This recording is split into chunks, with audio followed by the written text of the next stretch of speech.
पिछले वीडियो में जो है संसाधन के प्रकार में पढ़े थे, जिसमें उपयोगिता के आधार पर संसाधन को बताया गया था कि उपयोगिता के आधार पर संसाधन के नवीकरणीय और अनवीकरणीय स्रोत होते हैं या उसके प्रकार होते हैं। तो उसके आगे का जिक्र हम करेंगे यहाँ पे। तो चलिए उसके आगे हम पढ़ते हैं।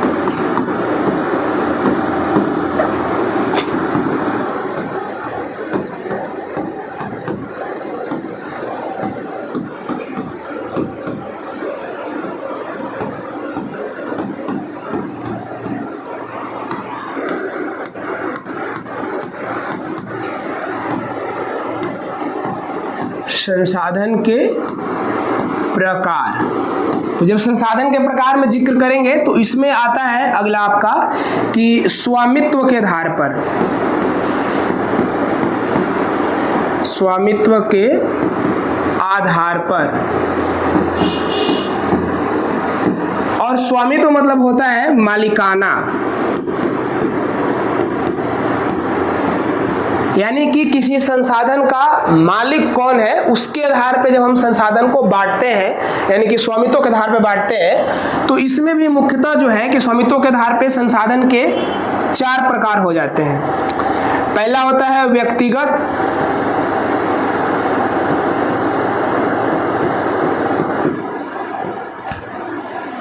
दूसरा होता है सामुदायिक,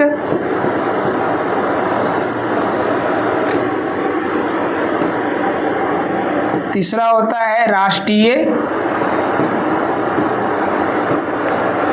और चौथा होता है अंतर्राष्ट्रीय।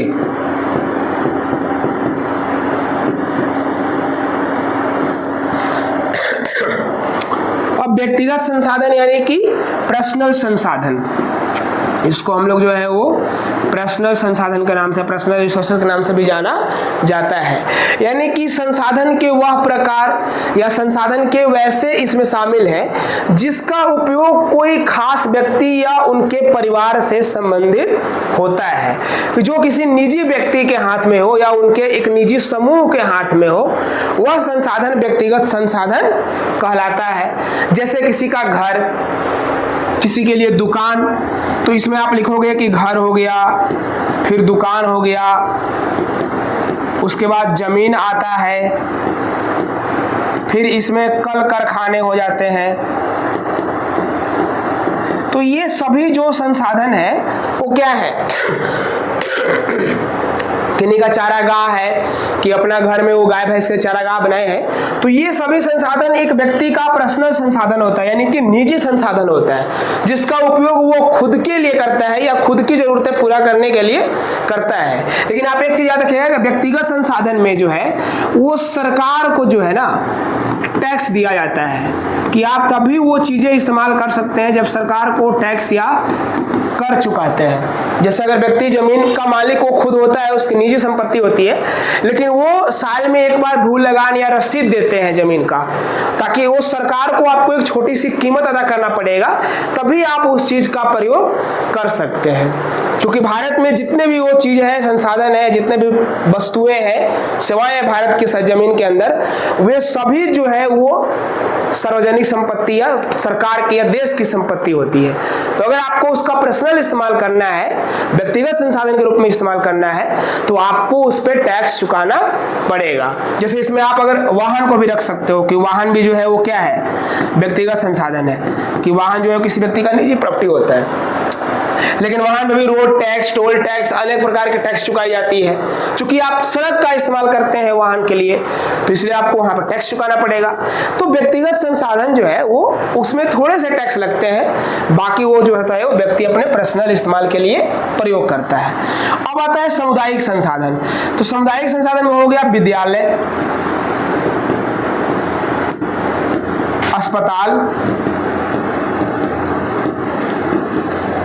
सामुदायिक भवन,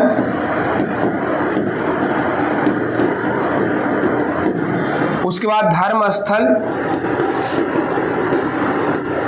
शमशान। तो ये सभी जो संसाधन के रूप होंगे, यानी कि संसाधन के वैसे प्रकार जिनका प्रयोग कोई समाज या किसी खास समुदाय सभी लोग मिल करके करते हैं या उनके हितों के लिए किया जाता है या उनके जरूरतों के हिसाब से उस चीज का प्रयोग किया जाता है, वह संसाधन के प्रकार सामुदायिक संसाधन कहलाते हैं। जैसे अगर मान लो आपके बगीचे हैं, पार्क है, स्कूल्स है, तो वो स्कूल ऐसे प्राइवेट भी होता है, निजी भी होता है, लेकिन जनरली जो सरकारी स्कूल्स है वो सार्वजनिक संपत्ति होती है, सामुदायिक संपत्ति होती है। तो इस प्रकार की जो संपत्ति है कि सामुदायिक संपत्ति, जैसे अस्पताल हो गया, हॉस्पिटल्स हो गया, कब्रिस्तान हो गए, शमशान घाट हो गया, आपका पार्क हो गया, आपका कम्युनिटी हॉल हो गया, तो ये चीजों का प्रयोग जो है वो एक पूरे समुदाय के विशेष के द्वारा किया जाता है या समाज के द्वारा किया जाता है। तो वैसे संसाधन जिसका पूरे समुदाय या पूरे समाज बेनिफिट उठाते हैं, फायदे उठाते हैं या अपने जरूरतों के हिसाब से प्रयोग करते हैं, वह सामुदायिक संसाधन कहलाता है। अब आते हैं हम लोग राष्ट्रीय संपत्ति पे। तो राष्ट्रीय संपत्ति को ना भूगोल के दृष्टि से अलग अलग डिवाइड किया गया है। यह क्या बांटा गया है कि किसी देश की राजनीतिक सीमा के अंदर कि जो देश होगा, जैसे भारत,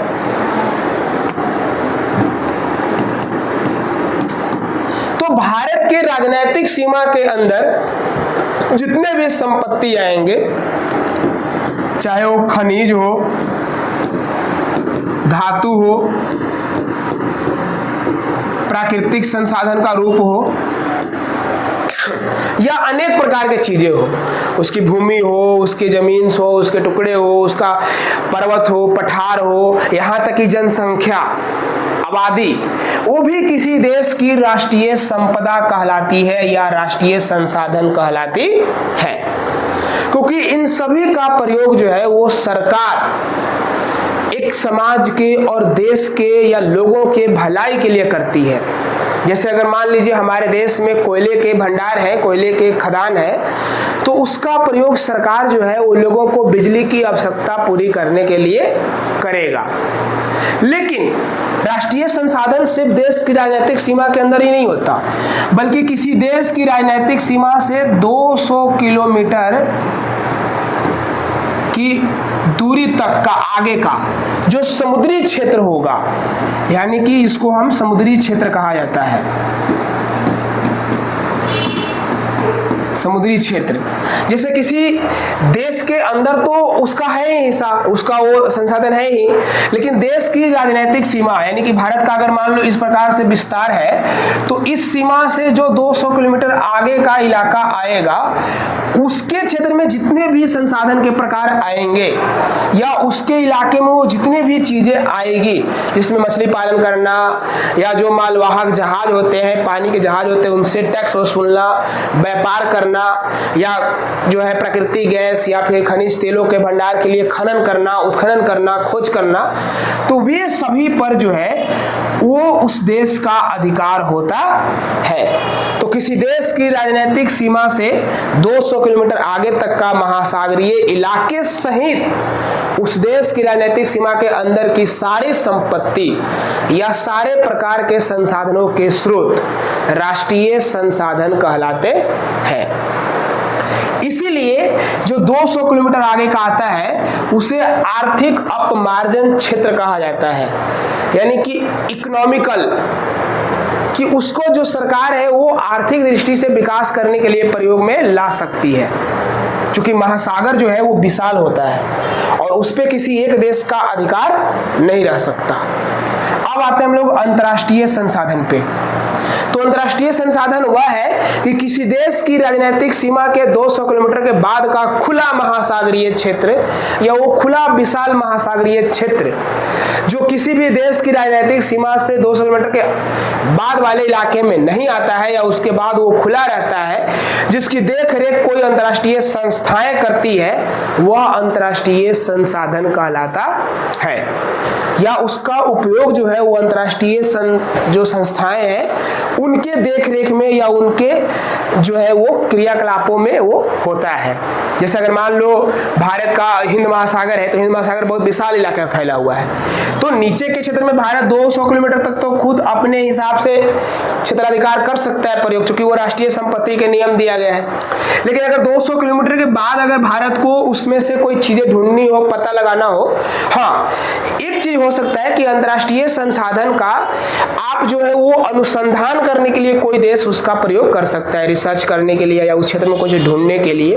लेकिन ऐसा नहीं है कि अगर जो महासागर का क्षेत्र है 200 किलोमीटर, उसके बाद जो है वो आप दावा कर दोगे कि नहीं ये जो है पूरा हिंद महासागर भारत के नाम पे रखा गया है तो पूरा मेरा हो गया, ऐसा आप नहीं कर सकते हैं। तो जो 200 किलोमीटर के बाद का खुला महासागरीय क्षेत्र होता है वो अंतर्राष्ट्रीय संसाधन कहलाता है। और कोई देश अंतर्राष्ट्रीय संस्थाओं के परमिशन से उस क्षेत्र में उसका प्रयोग कर सकता है, लेकिन उसकी क्या तय होगी, उसकी क्या सीमा होगा, रेगुलेशंस होगा, वो अंतर्राष्ट्रीय संस्थाएं तय करती है। तो ये होता है अंतर्राष्ट्रीय संसाधन, राष्ट्रीय संसाधन, सामुदायिक संसाधन और व्यक्तिगत संसाधन, जो स्वामित्व के आधार पे होता है, यानी कि मालिकाना हक की दृष्टि से होता है कि किसी देश को किस हिसाब से अधिकार दिया गया है ताकि वो उस संसाधन का प्रयोग कर सके।